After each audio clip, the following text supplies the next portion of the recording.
औज़ुबिल्लाहि बिस्मिल्लाहिर्रहमानिर्रहीम। नाज़रीन, आपका बहुत बहुत शुक्रिया कि आपने मेरी वीडियोस को लाइक किया और मुझे आपने इनकरेज किया कि मैं और इस सिलसिले में वीडियोस रिकॉर्ड करूं और आपसे मुखातिब हूँ। ये आज की जो वीडियोस है ये उसी सिलसिले का तसलसल है जिसमें मैंने कामयाब कैरियर डेवलपमेंट के हवाले से पहले भी 2 वीडियोस रिकॉर्ड करवाई हैं। उसमें नंबर 1 थी डेफिनेशन ऑफ सक्सेस। वो उम्मीद है आपने देखी होगी, आपने उसको पसंद किया होगा। अगर आपने नहीं देखा तो आज की वीडियो को देखने से पहले आप देख लेंगे तो आपको इस वीडियो में उसका ज़्यादा क्लैरिटी मिलेगी। इसी तरीके पे फिर वैल्यूज़ पे मैंने किया था कि वैल्यूज़ क्या होती हैं, एक वीडियो थी। फिर एक ये थी कि जी वैल्यूज़ जो हैं वो अपनी वैल्यूज़ जानना बड़ा ज़रूरी है, आगे अपनी खुद ही की पहचान ज़रूरी है आगे लाइफ में बढ़ने के लिए। तो आज की जो मेरी वीडियोस है दिस इज़ अबाउट हैबिट्स, कि जो इंसानी अपनी आदतें होती हैं वो उसमें कितना रोल प्ले करती हैं उसकी कामयाबी में। आपने नाज़रीन ये देखा होगा कि हमारे घरों में एक ही घर में जहाँ पे एक ही कल्चर, एक ही इन्वायरमेंट होती है, सारी चीज़ें एक जैसी होती हैं। एक मॉल होता है, उसमें एक फैमिली में अगर 3 बहन भाई हैं या 4 बहन भाई हैं, हमारे यहाँ पाकिस्तान में एवरेज ज़रा ज़्यादा ही है, तो इसलिए मैं ज़रा 4 की या उसकी एग्जांपल लूँगा बनिस्बत इसके कि जैसे चाइना में जी 1 बच्चा होता है या 2 होते हैं, ठीक है। तो आप ये देखें कि एक इन्वायरमेंट में एक बच्चा जो है वो बड़ा ही ऑर्गेनाइज है। वो रात को अपना होमवर्क टाइम पे करके अपनी चीज़ें रख देता है। सुबह उसने स्कूल जाना है, उसने यूनिफॉर्म अपना सारा सेट करके रखा होता है ताकि सुबह मैं उठूँ कोई प्रॉब्लम ना हो। सुबह टाइम पे उठेगा, बग़ैर वालिदैन को बादर किए ख़ुद उठेगा और ख़ुद ही जो है ना वो तैयार हो जाएगा। एक दूसरा बच्चा है, वो जनाब उसको माँ जगा रही है, उसको जनाब सुना रही है, आवाज़ें दे रही है, उसके ऊपर जनाब वो इतनी मेहनत हो रही है, उठ नहीं रहा, और फिर उसे सुबह जब उठता है तो एक चीज़ें नहीं मिल रही और लास्ट मिनट पे उठेगा और बाज़ दफ़ा नाश्ता हो रहा है नहीं हो रहा, माँ पीछे भाग के उसको चीज़ें दे रही है। ये सारे आपने अपने इर्द गिर्द के माहौल में ये सारे आपने ड्रामे देखे होंगे। लेकिन आप मुझे बताएं कि एक वो बच्चा जो ज़्यादा रिस्पॉन्सिबल है, जो अपनी लाइफ में जो है वो हर चीज़ को बड़ा सीरियस लेता है, और एक वो बच्चा है जो किसी चीज़ को सीरियस नहीं ले रहा, ठीक है। उसे पता है कि उसके लिए पढ़ाई कितनी इंपॉर्टेंट है, स्कूल में जाके उसकी बेइज्जती होगी, उसने होमवर्क नहीं किया हुआ, लेकिन इसके बावजूद आप ये देखें कि वो उसकी लाइफ ऐसी है, वो बिल्कुल किसी चीज़ की परवाह नहीं कर रहा। वापस आएगा, उसके जो घर में भी उसका मतलब है कि उतना कोई रिस्पॉन्सिबिलिटी लेके या लोगों के साथ कनेक्ट नहीं कर रहा होगा। घर में कोई रिलेटिव आए हुए हैं, उनके साथ उसका कोई ख़ास कनेक्शन नहीं होगा। और एक दूसरा बच्चा है जो कि जो है ना पूरी इम्पोर्टेंस पेरेंट्स को दे रहा है, उनके साथ हाथ बटाने की कोशिश कर रहा है। अब आप मुझे बताएं कि लाइफ में ऑटोमेटिकली वो चीज़ें जो है ना कैसे चलेंगी।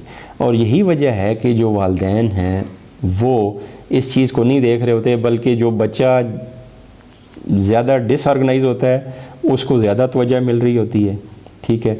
उसको पेरेंट्स यार ये ढीला है इसलिए हम कोशिश कर रहे हैं कि ये भी उसी लेवल पे आ जाए, कामयाब हो जाए। अच्छा, कुछ लोग तो जब उनको लाइफ में आगे मुश्किलात आती हैं, कोई झटके लग जाते हैं, तो कुछ तो उस चीज़ से बाहर आ जाते हैं। जब उस चीज़ से वो बाहर आते हैं तो अपने आप को ऑर्गेनाइज़ भी कर लेते हैं, और फिर ग्रेजुअली तालीम अच्छी ना होने के बावजूद भी बिज़नेसेस में कहीं ना कहीं आगे अपने प्रोफेशन में बहरहाल उनको कामयाबी इस तरह मिल जाती है कि वो सुधर जाते हैं, अपनी आदत को ठीक कर लेते हैं। और कुछ जो होते हैं वो सारी उम्र एक पैरासाइट की तरह एक बोझ होते हैं माशरे पे। वालिदैन के बाद ये है कि उनकी शादी भी अगर हो गई तो वो जनाब ससुराल के लिए बोझ, बेगम के लिए मुसीबत। सारी उम्र उन्होंने एक ही चीज़ सीखी होती है कि यार मैं रोऊंगा तो मुझे चीज़ मिलेगी, बचपन से एक आदत पड़ जाती है। और उसके बाद ये है कि वो दूसरों पे एहसान कर रहे होते हैं कि यार मुझे फ़लाँ ही दे, तो ये कि जी फ़लाँ मुझे नहीं दे रहा, जी बड़ी ज़्यादती हो रही है, ठीक है ना। बल्कि एक मेरे देहात से बैकग्राउंड है, मैं ऐसे केसेस भी अगर मैं बताऊं, क्योंकि एक दूसरे को लोग जनरेशन से जान रहे होते हैं तो उनको पता होता है कि एक ही फैमिली में एक भाई है कामयाब हो गया, दूसरा नहीं कामयाब हुआ, तो उनमें आप डिफरेंस उनमें आदतों में देखें कि वो क्या वजह है, और आपको साफ पता चल जाएगा कि एक ही घर में एक कामयाब हो गया, दूसरा कामयाब नहीं होता। जो नाकाम होता है वो एक और बेसाखियाँ ढूंढता है, वो बल्कि उल्टे गिले कर रहा होता है, देखो जी मेरा भाई है मुझे नहीं दे रहा, ठीक है। वो एक्सपेक्ट ये कर रहा होता है कि जी मैं को करूँ ना करूँ, ये मेरा रिश्ता है तो उसका काम है मुझे दे। वो अपने घर की बातें बाहर उल्टा बदनाम कर रहे होते हैं, ठीक है। और मैंने देखा है कि वो लाइफ में जो है वो उनके बच्चे जो हैं या तो वो बाज़ दफ़ा मैच्योर हो जाते हैं जल्दी, क्योंकि उन्होंने वो चीज़ें देखी होती हैं माशरे में, उन्होंने वो धक्के खाए होते हैं, चूँकि उनकी वालिदैन की तरफ से सपोर्ट नहीं होती, वालिद उनका जो है वो इसी तरह रह जाता है, तो वो जल्दी सीख जाते हैं। तो घर बाज़ दफ़ा मैंने देखे हैं कि समझ जाते हैं, और बाज़ दफ़ा देखा है कि वो गैप बढ़ते ही जाता है, जनरेशन तक वो गैप चला जाता है। एक ही घर से निकले हुए दो भाई, एक की पूरी जनरेशन ख़राब हो जाती है और एक की पूरी जनरेशन जो है ना वो बन जाती है, क्योंकि ख़ुद भी ऑर्गेनाइज़ होता है, बच्चों की भी आगे तरबियत करते हैं, आगे चलते हैं।